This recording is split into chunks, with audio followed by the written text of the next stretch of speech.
Welcome to 108 news Telugu బులెటిన్ల ముందుగా headlines.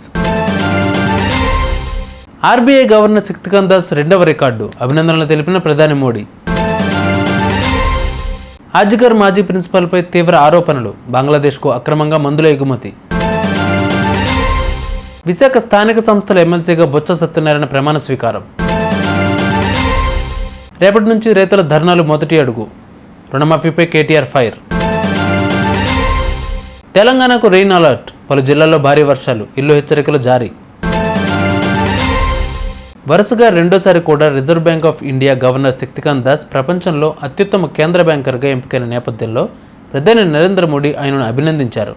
Social media X పోస్ట్లో మోడీ వ్యాఖ్యానిస్తూ ఈ ఘనతకు సాధించిన ఆర్బీఐ గవర్నర్ శక్తికాంత్ దాస్ను అభినందనలు, అది కూడా రెండోసారి. ఇది ఆర్బీఐలో ఆయన నాయకత్వానికి, ఆర్థిక వృద్ధి, స్థిరత్వానికి భరోసా ఇవ్వడానికి ఆయన చేసిన కృషికి గుర్తింపు అన్నారు.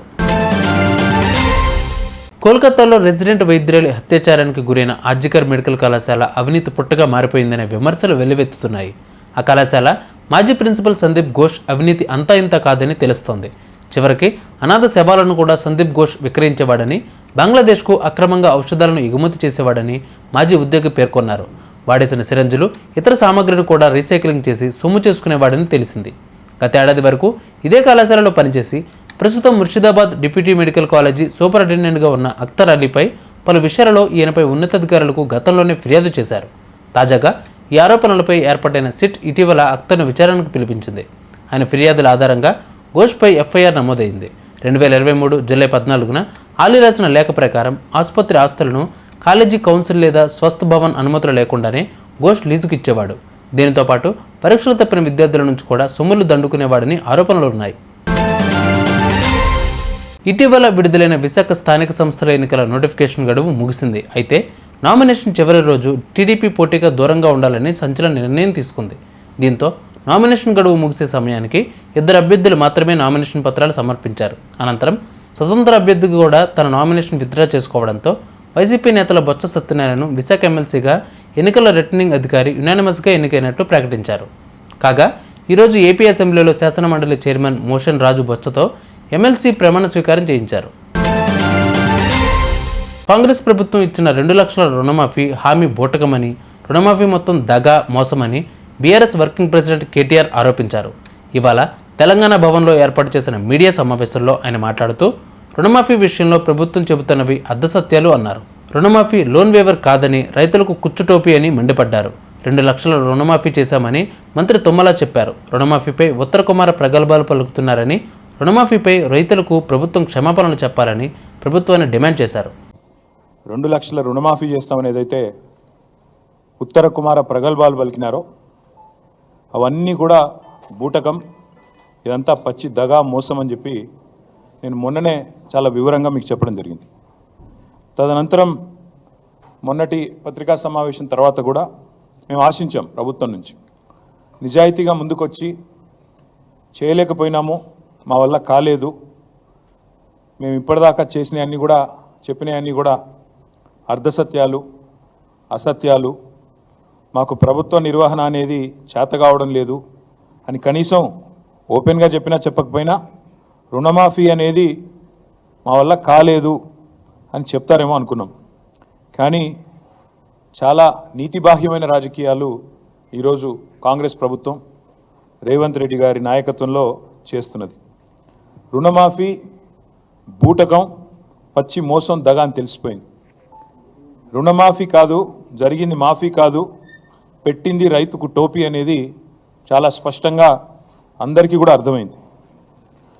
రవ్వంత రుణమాఫీ చేసి కొండంత డబ్బా కొట్టుకున్న ఈ ముఖ్యమంత్రి డొల్లతనం, ఆయన చాతగాంతనం, ఈ అబద్ధాల ముఖ్యమంత్రి నిజస్వరూపం 70 లక్షల మంది రైతుల సాక్షిగా బయటపడ్డది. రాష్ట్ర వ్యాప్తంగా ఈరోజు మీరు చూసినట్టయితే రైతుల ఆగ్రహంతో రగిలిపోతూ ఉన్నారు. రుణమాఫీ కాలేదు అని మండిపడతా ఉన్నారు. బ్యాంకులకు తాళాలు వేస్తూ ఉన్నారు. ఎక్కడికక్కడ ప్రభుత్వ కార్యాలయాలను ముట్టడిస్తూనే ఉన్నారు. మీరు ఒక్కసారి చూసినట్టయితే ఎట్లా జరుగుతూ ఉంది పరిస్థితి అంటే, ఇవాళ ముఖ్యమంత్రి, ప్రభుత్వం వారు చెప్తున్న మాటనేమో ఇది వ్యవసాయ మంత్రి గారి స్టేట్మెంట్, తుమ్మల నాగేశ్వరరావు గారి స్టేట్మెంట్. ఇది 2 లక్షల రుణం మాఫీ చేశాం, ఇది వ్యవసాయ మంత్రి స్టేట్మెంట్, తుమ్మల నాగేశ్వరరావు గారి స్టేట్మెంటు, 2 లక్షల రుణం మాఫీ చేశాము. కానీ పత్రికల్లో కొన్ని పత్రికలు చాలా స్పష్టంగా రాశాయి, రుణం తీరలేదు. ఎలా మోసం జరిగింది చెప్పారు, నేను కూడా వివరంగా చెప్తాను. రైతులతో మాట్లాడిచ్చారు. తర్వాత రైతులు రాష్ట్ర వ్యాప్తంగా రోడెక్కుతున్నారు, మాకెందుకు రుణమాఫీ జరగలేదు అని చెప్పి రైతులు రాష్ట్ర వ్యాప్తంగా రోడెక్కుతూ ఉన్నారు. ఎక్కడికక్కడ ఇవాళ రణరంగంగా రుణభంగం జరిగింది కాబట్టి రణరంగంగా రాష్ట్రంలోని ప్రతి గ్రామం కూడా మారిన పరిస్థితి. ఇవి మాఫీ మంటలు అనే పేరిట మాఫీ అని చెప్పి మోసం చేస్తున్న వైనం ఏదైతుందో దాని మీద ఒకవైపు. రాష్ట్రానికి మరోసారి హైదరాబాద్ వాతావరణ కేంద్రం అధికారులు రెయిన్ అలర్ట్ జారీ చేశారు. నేడు రాష్ట్రంలోని పలు జిల్లాల్లో భారీ వర్షాలు కురుస్తాయని చెప్పారు. ఈ మేరకు ఆయా జిల్లాలకు ఎల్లో అలర్ట్ జారీ చేశారు. నేడు ప్రధానంగా వనపర్తి, పెద్దపల్లి, జయశంకర్ భూపాలపల్లి, ములుగు, కొత్తగూడెం, రంగారెడ్డి, మహబూబ్ నగర్, నాగర్ కర్నూల్, సిద్దిపేట, జోగులాంబ గద్వాల, నారాయణపేట జిల్లాల్లో భారీ వర్షాలు కురుస్తాయని చెప్పారు. అక్కడక్కడ ఉరుములు మెరుపులతో పాటు పిడుగులు పడతాయని చెప్పారు. గంటకు 30 నుంచి 40 కిలోమీటర్ల వేగంతో బలమైన ఈదురుగాలులు కూడా వీస్తాయని అన్నారు. అవసరం అయితేనే బయటకు రావాలని సూచించారు. చూసారుగా, ఇవి వాళ్ళ బులెటిన్ అప్డేట్స్. మరిన్ని అప్డేట్స్తో మళ్ళీ మీ ముందుకు వస్తాను. అంతవరకు కీప్ వాచింగ్ 108 న్యూస్ తెలుగు.